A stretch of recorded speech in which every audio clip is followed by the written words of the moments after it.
Some practices in this video today. I'd like to talk about some somatic practices, some nervous system reset work that I'm guided to do, specifically the silent scream that I'm going to guide you through. If you'd like to practice that with me, taking full responsibility for your own well-being and looking after yourself, and then talking about caring and indifference in manifestation and in your reality creation and why that matters and is potent in energy, in neutralizing things and in commanding your reality in a way that you prefer so it works for you. So starting off with the silent scream, I've seen other people share on this also and how it's powerful for a nervous system reset. I've given a practice and there's information on this in my book, Evolving in Embodiment, which is available on Amazon. There's a link in the description box below. And Spirit guided me to open on this page and how it raises your vibration and to go through this practice with you. And just to explain how there's three things that intersect here. Excuse me, I thought I had someone calling me my attention away there. The TMJ joint, the fascia muscles, which run across the face and down and connect with the vagus nerve, which is like the central nervous system. So those three intersect and interlock. Here, like at the next to the ear, there's this joint here, high up the cheekbones in there, like below your temple, further down. Okay, so they intersect here, and when we clench, our jaw, there could be some of you who maybe grind your teeth and feel that tension or pressure in your head because there's a need to release and to open the mouth and to unlock the energy here, which can really give a nervous system reset and bring a calm and cooling into the body. So if you'd like to follow this with me, I'd like you to invite yourself to create your fist, like just to hold it like this and place it under your chin and press it up into your mouth. And, as you're just practicing holding that, okay? And again, taking full responsibility for your own well-being, that you volunteer to open your mouth as wide as you possibly can, as is comfortable for you, not straining too much. And this is called a silent scream. So essentially what you're visualizing and imagining is that you're letting out a scream without there being any tone, any voice, no sound, that you're even you can literally imagine if there's anything that you're feeling frustrated or angry or have pent up emotion about, this is a potent time to set an intention to release that. Even if you like to journal on that, write on that, reflect on that, or if you feel there's nothing, you're just lighthearted and going to have some fun here with me, then oh, it's good. You can just laugh at yourself in embracing this practice. So opening the mouth and visualizing, imagining that you are letting out some energy or scream or tension, just releasing that energy that can be pent up in this part of the side of the face, causing pressure in the head, and perhaps even tension, headaches, and more.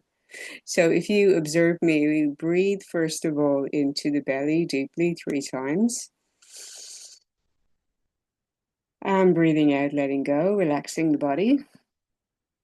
And do that again, breathing deep into the belly again, just like we're preparing the body and calming the body down a little. Breathing into the belly, holding a little bit and relaxing and letting that breath out, just letting that fall, letting the belly fall.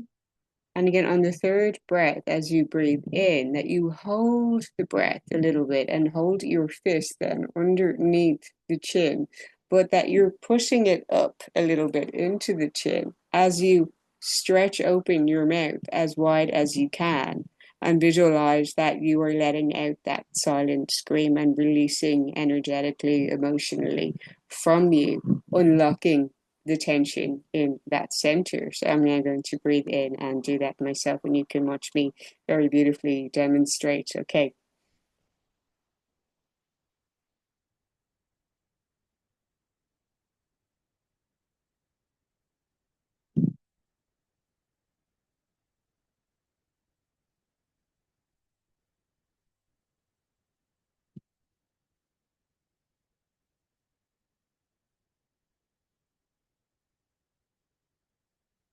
And very, very slowly, just like release and allow your mouth to come back to normal.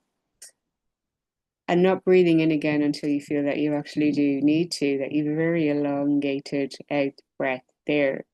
And you may notice some releasing of tension or pressure at the side of the face. And you can repeat that a few times, repeat the process a few times. Do it 3 times, do it 6 times, as is okay for you. Noticing how you may experience an energetic shift. You may notice an energetic shift here in the side of the face. You may notice or observe a release of some tension or pressure from the head. You may notice a relaxation or a soothing or calm coming down your energy. You may even invite that in. So I recommend doing it 1 to 3 times initially and just observe the shift or how you feel in your energy. Again, taking full responsibility for your own well-being in how you do that. And you could build it up over time to do that more frequently. You could include it in every time you go to the bathroom in the morning to do mirror work, which I recommend. I have a mirror workshop. If you'd like to join me on that, you can send me an email, comment me below, I'll send you more information. It's one of my most popular workshops, and I go into really raw, real, vulnerable storytelling and personal journey in that. Um, Resources and everything there. But say, visualize how, you go into the bathroom and say, brush your teeth in the morning. You could make this practice part of your everyday, like James Clear says, that atomic habit stacking, and stack it into your routine. Like every time you're about to brush your teeth, you do this practice. And it can be a way that you build it into your day to day and purposely set the intention to do that reset of your nervous system, because you really allow energy to flow harmoniously. You bring power back into your own energetic field. You'll notice when you're dysregulated in your body and when you're in harmony and flow.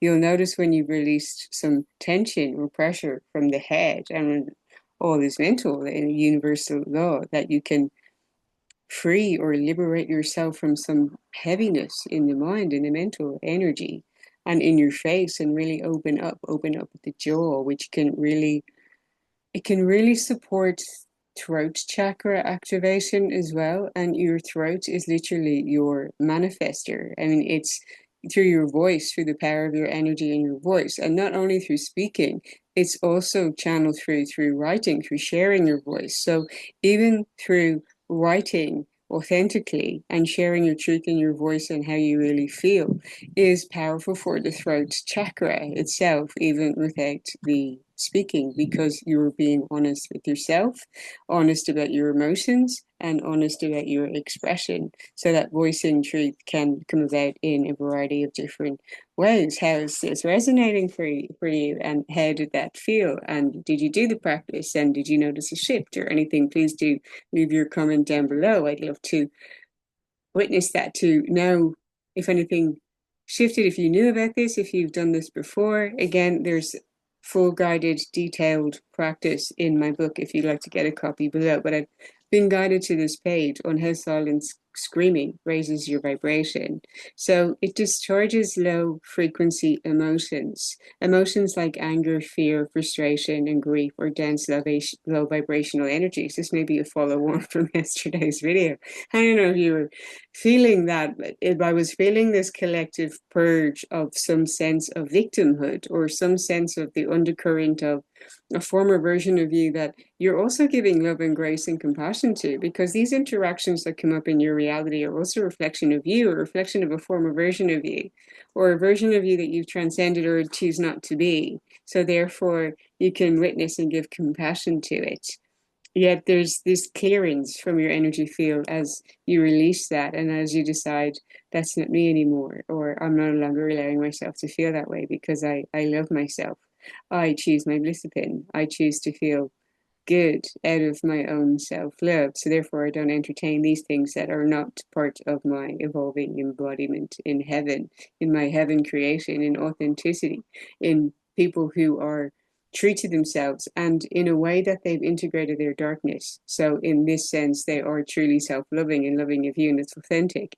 And you can feel that. You can feel when someone is positive only, but yet has not faced their own darkness, because it feels inauthentic. You can feel the resonance of that. So anyway, when these lower vibrations may be suppressed and are not addressed or recognized and integrated or processed somehow, when they're so suppressed, especially in the throat and in the jaw energy, They weigh down our energetic field. So silent screaming gives the body permission to move the energy out. So it's a somatic practice. There's no words, there's no overthinking. It's just a release. So think of it as shaking off static as much, such as if you do some dancing or swaying and rock the hips, like you can release a lot of trauma from the hip area in the body as well. So it's clearing energetic clutter. Culture has come to me, maybe generational trauma as well, to clear your field and then do an energetic cleanup. The throat is a major energetic bottleneck. It's tied to expression, truth, and power. When blocked, your frequency stays muted. Silent screaming stretches, opens, and energizes this area, allowing energy to flow up and out, raising your overall vibration, increasing your manifestation power. When expression flows, vibration grows. It's an important part of opening your truth and your voice and your authenticity. And this is what allows you to truly shine and allows you to be receptive, allows you to tap into abundance. The more you speak your truth with clarity, confidence, conviction, the more you can draw in opportunities that align for you that allow you to feel more abundant and prosperous and healthy and vital because you're vital in your energy and because people can feel the truth of who you are because you've got greater clarity and confidence. More magic can come right to you because you are being more authentic in your energy. You're not weighed down by these things that can keep you stagnant, stuck, and in misalignment or inauthenticity. Silent screaming engages your diaphragm also through that breathing and encourages deeper breathing afterwards, that you'll feel this nervous system reset and calm in your nervous system. And that promotes deeper breathing. It promotes slower breathing. It promotes more stillness in the body. And that benefits you energetically. And through your breath, you prosper. Your intentional breathwork practice is a pathway to receiving more money. And that is how important breathwork is in your energy. This brings in more oxygen, it helps regulate your nervous system, and that influences your energetic frequency. So, better breath equals better energy, equals higher vibe, which equals manifesting better. The power of your breath is phenomenal. And when we release tension here, we can breathe even more deliberately and calmly and feel an inner stillness in the body, which is potently powerful. Excuse me, phone notification just went off there.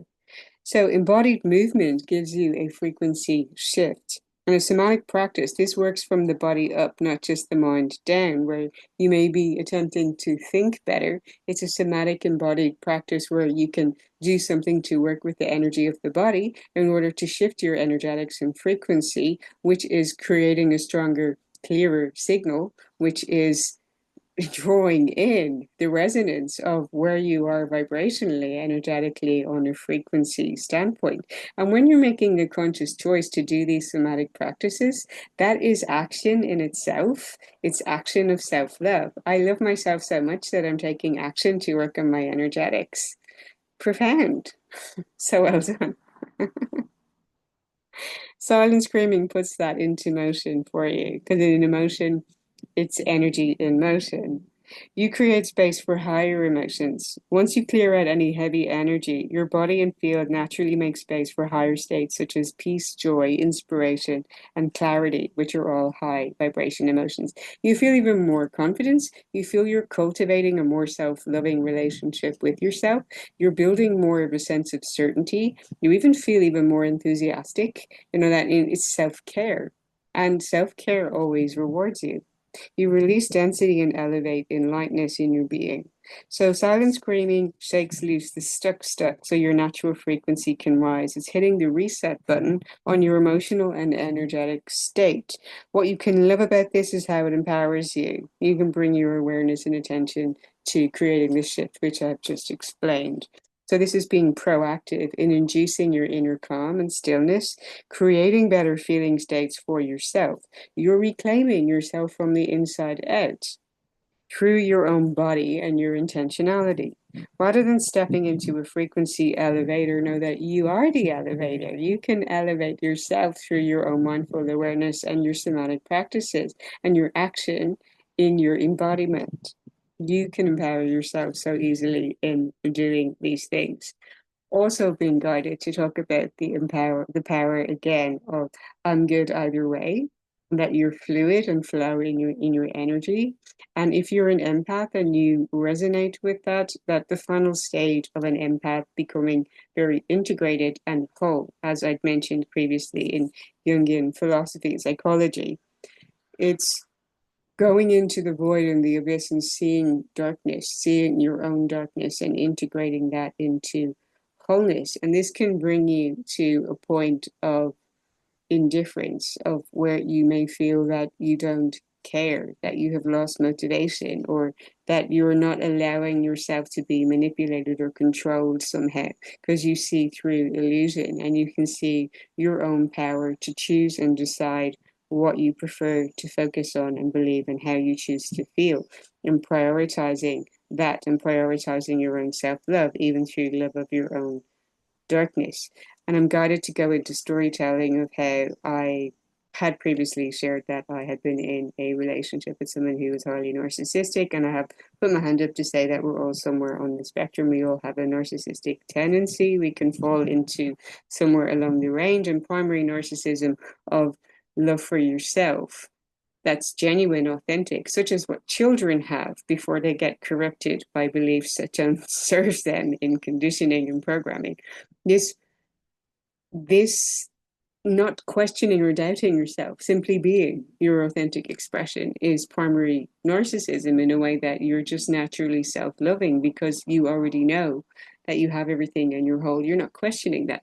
You don't question your value. You don't question your worth. Children don't do that. They come into the world already whole and complete and perfect. And it's through environmental dynamics and other people's projections onto them that they start to have these shifts in their energetic field and start to absorb these narratives or internalize these things, which can affect their frequency and the way they view themselves, their self-concept and their paradigm of the world. Yet before all that, there is the primary narcissism of I'm whole and complete and perfect as a newborn baby, which you are. And when you're connected to your divinity, there's the knowing of that, that you're whole and perfect exactly as you are, that nothing is separate from you, nothing is outside of you. You're simply in your curiosity, your wonder, your playfulness, your lightness, your sense of adventure, you're exploring, you're learning, you're interested, you're engaged, and so on.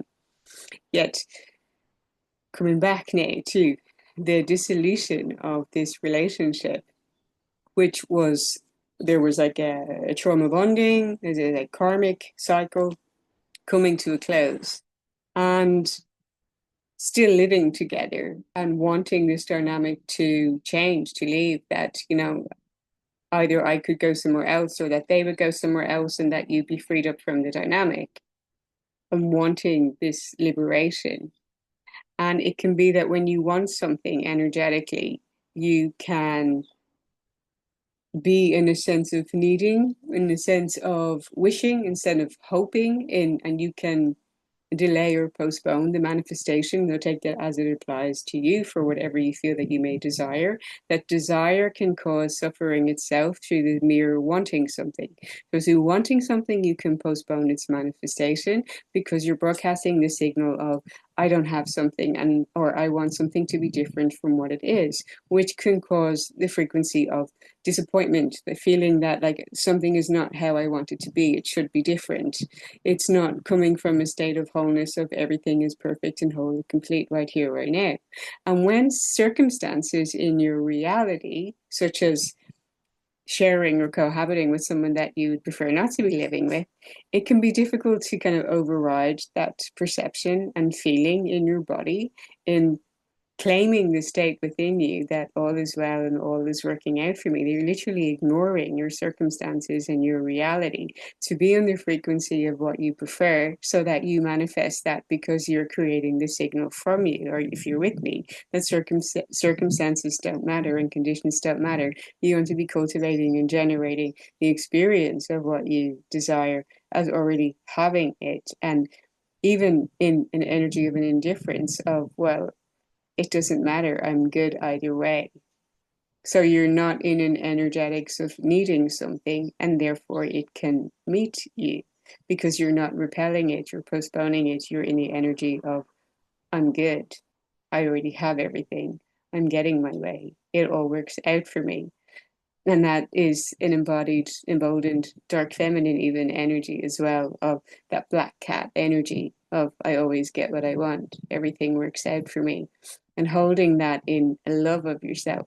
So at the end of that relationship where there was a sense of wanting something for some weeks and it not happening. And it was when I got to an energetics of well, I'm gonna dress myself up. I'm gonna feel good. I'm gonna prioritize my internal state of being. I'm going to prioritize my own mental state, my emotional well being. I'm going to make decisions and take actions that honor me in my own self love. I'm choosing to prioritize taking care of me. I'm not giving energy to this dynamic. I'm not giving energy to this other person. I'm not giving energy to outcomes. I'm being in the present moment doing what gives me joy, what is elevating my state of consciousness, what is elevating my frequency, what is making me feel good, what is taking care of me, and not allowing myself to be manipulated, influenced, swayed, controlled, taken off that energy by anything outside of me, by someone or something that may have wanted to manipulate, control, or make me lose that sense of inner power. That I was adamant that I was claiming and holding and anchoring that within me. And it was through accessing that state and holding that energy in me that my desired outcome came about because the manipulation and control was not possible. So this is potent for manifestation overall, that you hold the energy of clarity and confidence and conviction that what you want is already here, it's already yours, it's already within your field, it's already within your energetics.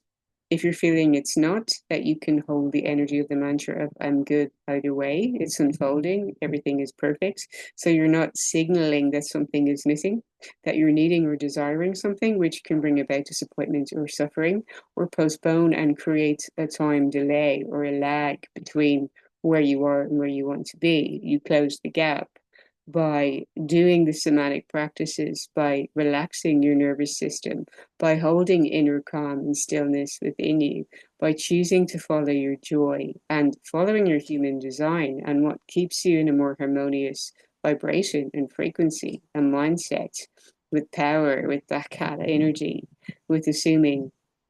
And therefore, it simply has to be. Has this message resonated? Let me know if that storytelling has helped you somewhat, yet going through these experiences was potent for teaching me these things about frequency and understanding embodiment, that everything truly is coming from our signal. And if you're wanting something to be bigger, bolder, and better, it starts within you. So let me know if the silent scream has supported you, if you've tried this before, if you'd like any more embodiment somatic practices. There's like the final about 70 to 100 pages of this book has a lot of practices and tools and things that you can use, and certainly things that I found tremendously helpful on my own continuing evolving journey, because it's evolving in embodiment and we keep learning and we keep growing. That's what this channel is here for.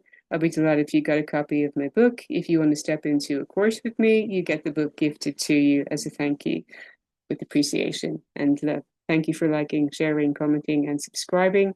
See you in the next one. Lots of love.